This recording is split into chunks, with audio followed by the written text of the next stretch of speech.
Ramya. So in the previous session we have understood about the cell wall. Do you all remember what all we have discussed?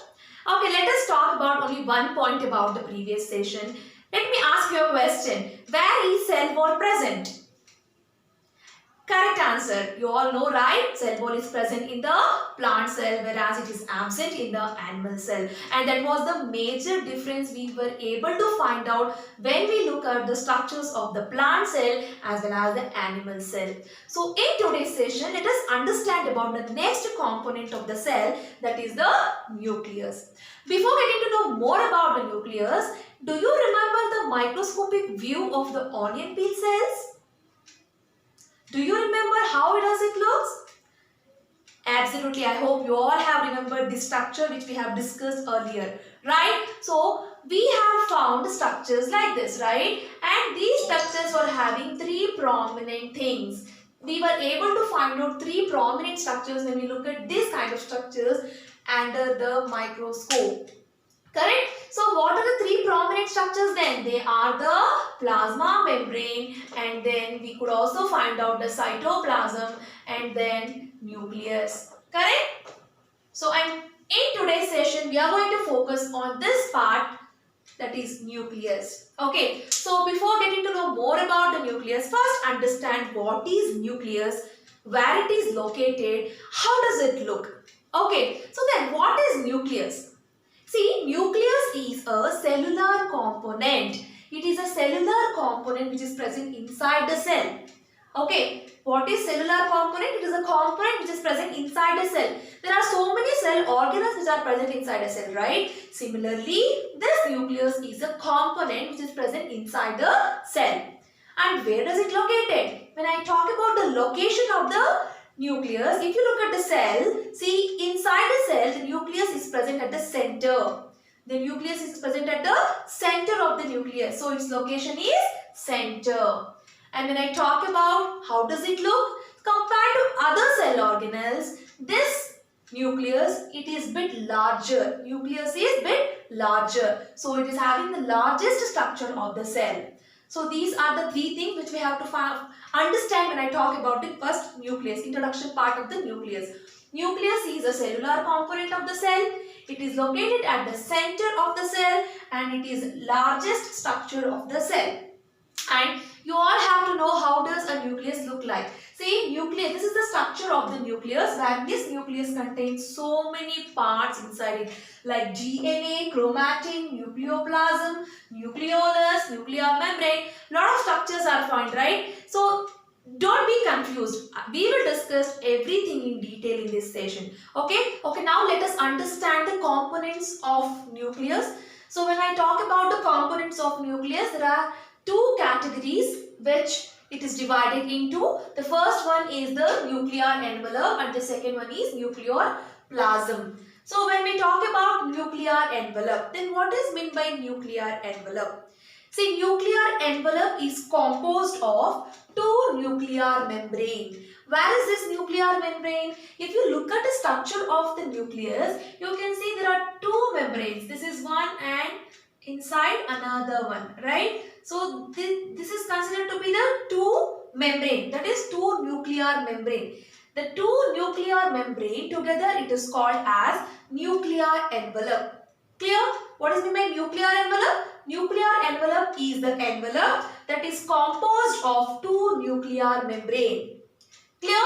And then nuclear envelope covers the nucleus. See, as I told you that when we look at the cell is containing so many cell organelles, whereas this nucleus is present at the center, right? So this nuclear envelope, it is bounded. I mean, it is acting like a boundary for the nucleus. So that is what it is called as. Nuclear envelope covers the nucleus. Whatever nucleus is present here, this nucleus is covered by this nuclear envelope. Clear? And if we observe this figure, there are some pores. Can you see? There are some pores surrounding the nucleus, and these pores are called as nuclear pore. The pores which are present on the nucleus, it is called as nuclear pore. Then what is the use of nuclear pore? What is the function or presence or importance of presence of nuclear pore? This nuclear pore, it transmits the material between the nucleoplasm which is present inside and the cytoplasm which is present outside. What is cytoplasm? You know, it is liquid-like material which is present inside the cell. Correct? So this pores, whatever it is present on the nucleus, these pores, they transmit, means they transfer the materials between the nucleoplasm which is present inside the nucleus and the cytoplasm which is present outside the nucleus. Okay, so this is what we have to remember when I talk about the nuclear envelope. And second thing is nucleoplasm. Just now I told about the nucleoplasm. When I say nucleoplasm, it is something which is present inside. And this nucleoplasm is covered by nuclear envelope. What is nuclear envelope? As I told you, nuclear envelope is a envelope or a membrane. It is a double membrane which is surrounded by the nucleus. Clear? So this nucleoplasm is a material which is present inside the nucleus. So inside the nucleus, what are the materials which is present? Let us understand that also in detail. But now first understand what is nucleoplasm. It is something, some kind of material. Okay, what is that material? Let us understand. Okay, and this nucleoplasm is also, it has been surrounded by nuclear envelope. Clear?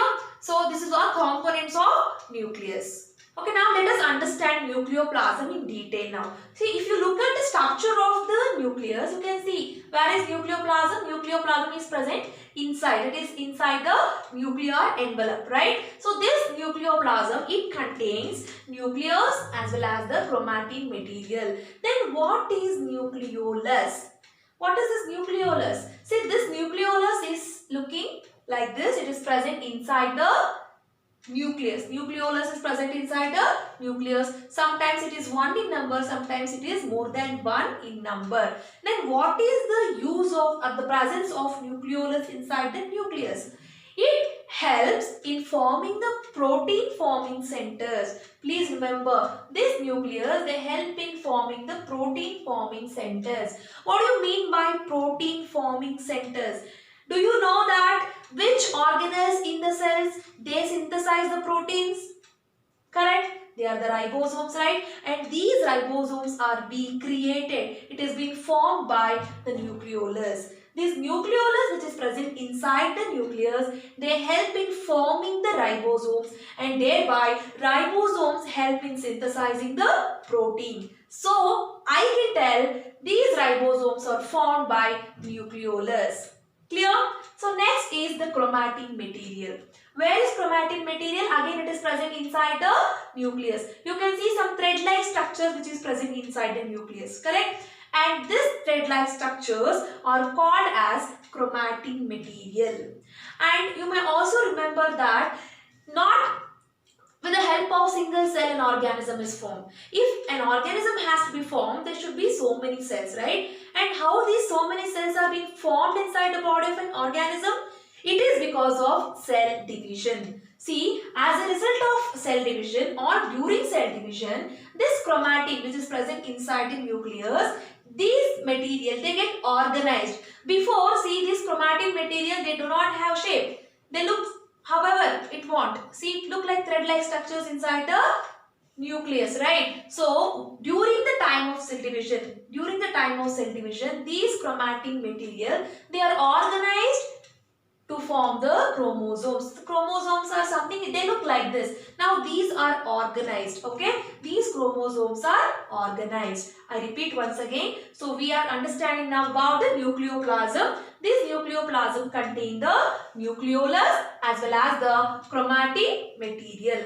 What is nucleolus? Nucleolus is something which is helping for forming the protein centers. That is the ribosomes, right? Because of the ribosomes, the protein is synthesized in the cell. And sometimes it is 1 in number or more than 1 in number. Then we understood about the chromatin material. When they talk about chromatin material, they are something, they look like thread-like structures. And what is the use of this chromatin? They help during the time of cell division. These chromatin material, they get organized. Before they were not organized. At the time of cell division, they organized. As a result of this, what happened? They form chromosomes. Okay, when I talk about the chromosomes, you know that chromosomes are thread-like structures and they are visible during the cell division because they do not have the proper shape. These chromosomes, they do not have the proper shape because they are the chromatin-like material, right? So at the time of cell division, as I told you that, they will get proper shape. So when I talk about the chromosome, these chromosomes, they are having the DNA and protein. They are the components. The components of the chromosomes are the DNA and the protein. They are made up of DNA and the protein. So these proteins may be the material, something which is present inside again the chromatin. So for example, histoprotein. So when I talk about DNA, DNA's full form is deoxyribonucleic acid. DNA stands for deoxyribonucleic acid. So this DNA consists of genes. Very important. It consists of genes. Then what is the use of these genes? These genes which are present on the DNA, they help in carrying the characteristic material from the parents to offspring. For example, if you are having some characteristic features of your mother or maybe your father, that is being carried by the genes. Okay, and those genes are nothing but the DNA. So where do these DNA found? They are found in the chromosomes. Clear? So the genes carry the materials from the parents to offsprings. Hope you all have understood the entire structure, function and the part which are present in the nucleus. So in my next session, I will explain the next topic, that is the cytoplasm. Thank you, children.